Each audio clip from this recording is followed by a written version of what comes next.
The police cruiser rolled slowly into the circular driveway of the Harborview Suites just after sunrise. Guests standing near the entrance paused their conversations. A hotel manager folded her arms confidently. And a tired single father holding his young daughter's hand looked completely confused. What nobody standing there knew was that within the next hour, everything they believed about that man would be turned upside down. Because the person they thought was trespassing wasn't just another guest. He was the owner of the hotel. And he had never met the manager who had just called the police on him. But this story isn't really about ownership. It's about assumptions. It's about kindness. And it's about how one unexpected mistake changed several lives forever. 3 months earlier, Ethan Carter had been sitting alone in a hospital room in Portland, Oregon. Outside the window, rain tapped softly against the glass. Inside, silence filled the room. His wife, Lily, had passed away after a sudden illness. At just 38 years old, Ethan found himself facing a reality he never imagined. He was now the sole parent of 6-year-old Sophie. The hardest part wasn't handling finances. It wasn't managing work. It wasn't even learning how to braid Sophie's hair every morning. The hardest part was carrying his own grief while helping a little girl carry hers. Every night Sophie would ask the same question. "Daddy, do you think Mommy can still see us?" And every night Ethan would kneel beside her bed.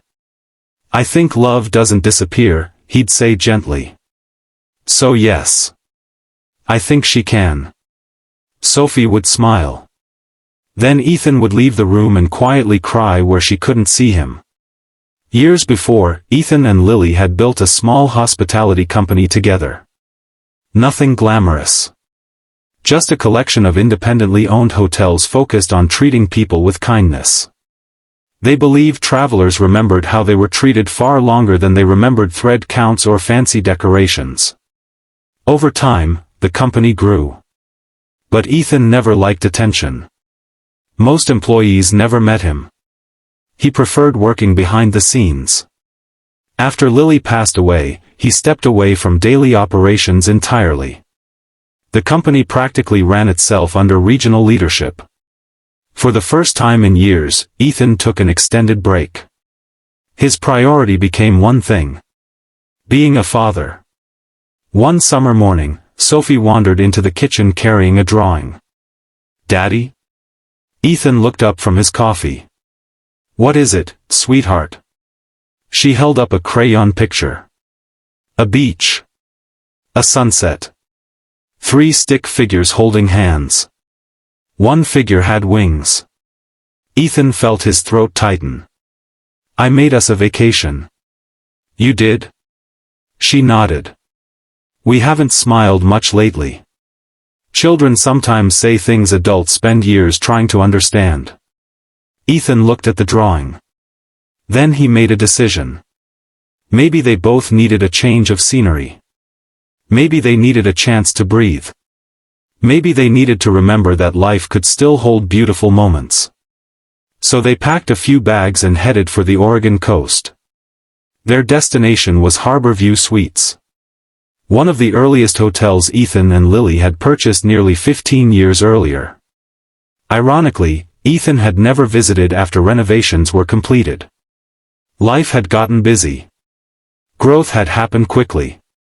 And now, standing in the parking lot with Sophie, he felt strangely excited. The ocean breeze carried the scent of saltwater. Seagulls called overhead. Sophie spun in circles. "This place is pretty."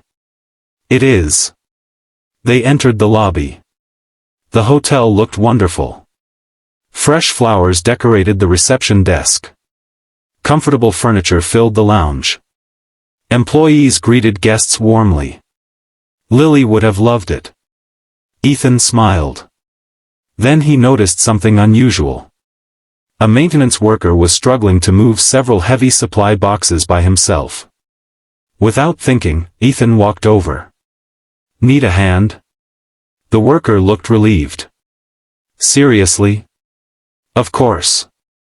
For the next 20 minutes, Ethan helped move supplies into a storage room. His jeans got dusty. His shirt became wrinkled. He didn't care. Helping people had always felt natural. Unfortunately, someone else noticed. Hotel manager Vanessa Brooks watched from across the lobby.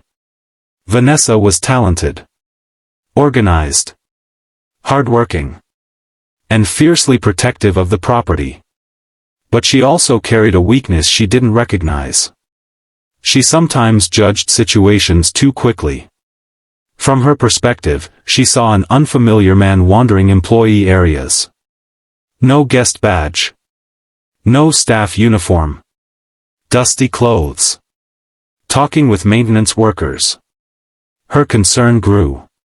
Then she saw him enter a restricted hallway. In reality, Ethan was simply looking for a restroom. But Vanessa didn't know that. She approached immediately. "Sir." Ethan turned. "Yes? This area is for employees only." "Oh, sorry. I must have taken a wrong turn." Vanessa studied him carefully.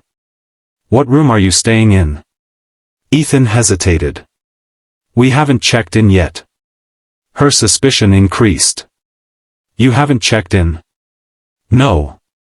We just arrived." Vanessa crossed her arms. "I'm going to need you to return to the lobby." "Of course." Ethan remained calm. But Sophie squeezed his hand. Children can sense tension instantly. Back in the lobby, Vanessa continued asking questions. Unfortunately, every answer Ethan gave seemed to make things worse. He explained he was familiar with the property. He mentioned knowing several company executives. He casually commented on renovations completed years ago. To Vanessa, it sounded like someone pretending to have connections. Finally, she made a decision. One she would soon regret. She stepped into her office and called local police. "I have an individual wandering restricted areas who refuses to provide clear information."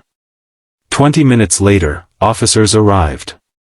Guests watched curiously. Sophie looked nervous. Ethan remained polite. Officer Ramirez approached. "Sir, can I ask what's going on today?"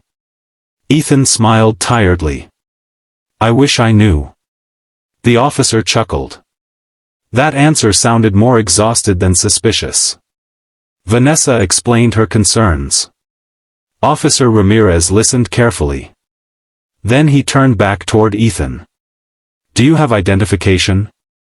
"Absolutely." Ethan handed over his driver's license. The officer glanced at it. Then looked again.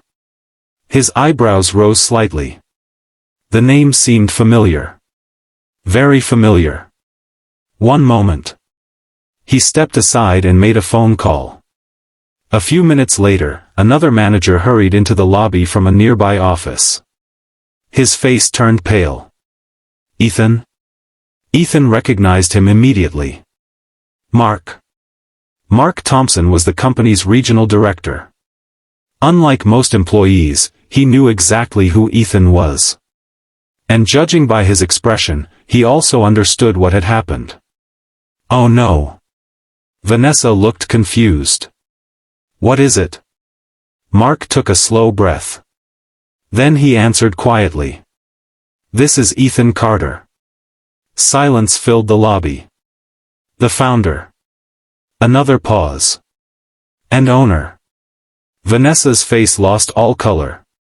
Nobody spoke for several seconds. The realization settled over the room like a wave. The officers exchanged glances. Guests whispered. Vanessa looked horrified. Ethan immediately noticed something important. She wasn't embarrassed because she got caught. She was embarrassed because she realized she'd treated someone unfairly. There was a difference. And Ethan could see it. Officer Ramirez handed back the identification. "Well, I suppose that clears things up." A few people laughed nervously. The tension finally broke. Vanessa stepped forward. Her voice shook slightly. "Mr. Carter, I am so sorry." Ethan could have reacted differently. He could have demanded consequences. He could have criticized her publicly. He could have reminded everyone that he owned the building. Instead, he looked at Sophie. Then back at Vanessa. "What were you trying to do?" She blinked. "What? What were you trying to do?" "Protect the hotel." "And did you honestly believe something was wrong?" "Yes." He nodded. "Then you were doing your job." Vanessa looked stunned. "But I judged you." "You did." "I assumed things." "You did." Tears gathered in her eyes. "I was wrong." Ethan smiled gently. "That happens to all of us." The conversation could have ended there. But Ethan noticed something deeper. Vanessa seemed genuinely devastated. Not because she feared losing her position. Because she had violated her own values. That mattered. So Ethan invited her to sit with him and Sophie in the hotel cafe. At first she hesitated. Then she accepted. Over coffee and hot chocolate, they talked. Really talked. For the first time, Ethan learned Vanessa's story. She had grown up helping her single mother work multiple jobs. She had fought hard to build a career. She carried enormous responsibility. She constantly worried about making mistakes. Ironically, that fear sometimes caused the very mistakes she hoped to avoid. Meanwhile, Vanessa learned about Ethan. About Lily. About Sophie. About grief. About rebuilding life one day at a time. By the end of the conversation, both people understood each other in ways they never expected. The next morning, Ethan and Sophie prepared to leave. As they loaded their car, Vanessa approached. She carried a small package. For Sophie. Sophie opened it carefully. Inside was a sketchbook. The cover displayed an ocean sunset. "Thank you," Sophie said. Vanessa smiled. "I heard you like drawing." Then Sophie surprised everyone. She reached into her backpack and pulled out one of her own drawings. It showed 3 people standing together beside the ocean. One was clearly Ethan. One was Sophie. The third figure had brown hair and a manager's name tag. "That's you," Sophie explained. Vanessa's eyes immediately filled with tears. "Me?" Sophie nodded. "My daddy says people deserve second chances." For a moment, nobody spoke. Because sometimes wisdom arrives from the smallest voices. Several months later, Harborview Suites launched a new employee program. Not focused on profits. Not focused on marketing. Focused on empathy. Every new employee received training on something simple. Pause before assuming. Ask before judging. Listen before deciding. The idea came from Vanessa. And Ethan fully supported it. The program eventually expanded throughout the entire company. Thousands of employees participated. Countless guest experiences improved. All because of one uncomfortable mistake and one compassionate response. Today, a framed drawing hangs inside the manager's office at Harborview Suites. 3 people standing beside the ocean. A reminder that nobody sees the full story at first glance. Not the guest. Not the employee. Not the manager. Not even the owner. Every person carries invisible struggles. Every person deserves dignity. And every interaction gives us a choice. We can lead with assumptions. Or we can lead with kindness. Ethan never remembered that trip because the police were called. He remembered it because a misunderstanding became an opportunity for grace. And Vanessa never forgot it because she learned one of life's most valuable lessons. Being wrong isn't what defines us. What defines us is what we do after we realize it. So the next time you meet someone whose story you don't know, pause for a moment. Ask one more question. Offer one more bit of patience. Because kindness often begins where assumptions end. And sometimes, a little understanding can change far more than a single day. It can change a life.